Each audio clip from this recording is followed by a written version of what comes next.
اللہ کے سوا کسی اور کی اطاعت جس سے اللہ کی معصیت لازم آتی ہو، شرک۔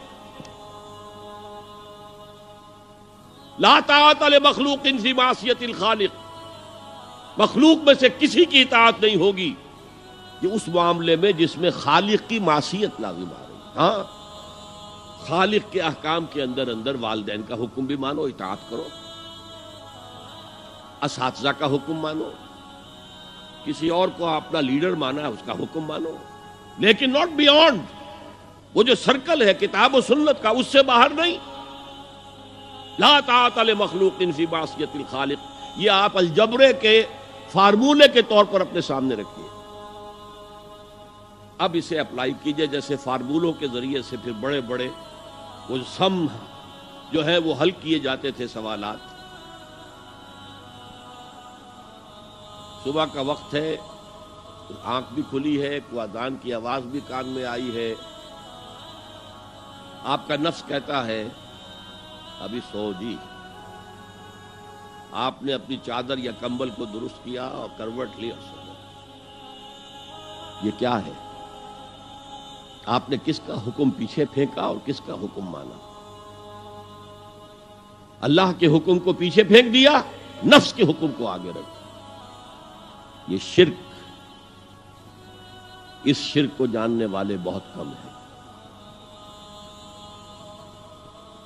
مولانا روم نے خوب کہا تھا، نفس ما ہم کم ترس فرعون نیست لیکن ایراعون نیست۔ میرا نفس بھی فرعون سے کم نہیں ہے۔ فرعون نے کہا تھا نا الیس لی ملک مصر وہذہ الانہار تجری من تحتی، کیا اس ملک مصر کی حکومت میری نہیں ہے؟ اور سارا جو یہ آب پاشی کا نظام ہے، انہار کا نظام ہے، وہ میرے کنٹرول میں نہیں ہے؟ جس کا چاہوں موگا کھلا رکھوں، جس کا چاہوں بند کر دوں۔ یہ تھا خدائی کا دعویٰ، انا ربکم الاعلی۔ تو مولانا روم کہتے ہیں میرا نفس بھی اس سے کمتر نہیں ہے۔ وہ کہتا یہ جسم میرا ہے، اس پر میرا حکم چلے گا، میں نہیں جانتا کون اللہ کون رسول، کیا حرام کیا حلال۔ تو فرعون سے کم تو نہیں ہے میرا نفس، لیکن ایراعون اس کی بہت مدد تھی، فوج تھی، لاؤ لشکر تھا، تو اس نے زبان سے بھی کہہ دیا کھل کر انا ربکم الاعلی۔ میں مسکین ہوں، غریب ہوں، میرے پاس کوئی طاقت نہیں ہے، میں زبان سے تو کچھ نہیں کہہ سکتا، اندر سے میرا نفس یہی کہتا۔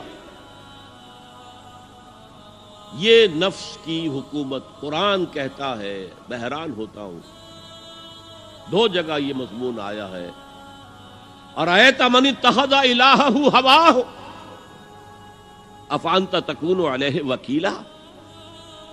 اے نبی تم نے دیکھا اس شخص کو، اس کے حال پر غور کیا جس نے اپنی خواہش نفس کو اپنا الہ بنا لیا ہے۔ اللہ اکبر، الہ، لا الہ الا اللہ، کلمہ توحید کا مرکزی لفظ یہاں آ رہا ہے، من اتخذ الہہ ہواہ، جس نے اپنی خواہش نفس کو اپنا معبود بنا لیا، الہ بنا لیا۔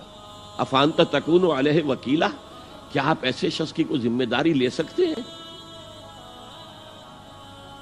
سود حرام ہوا کرے جی، حرام ورام، ہمارا دھندا جو ہے وہ آگے بڑھ نہیں سکتا۔ تو اللہ کے حکم کو پیچھے ڈالا، نفس کے تقاضے کو آگے رکھا۔ کون معبود ہے آپ کا؟ نام عبداللہ رکھیے، نام عبد الرحمن رکھیے، ہے عبد النفس، نفس کے بندے، نفس کے غلام۔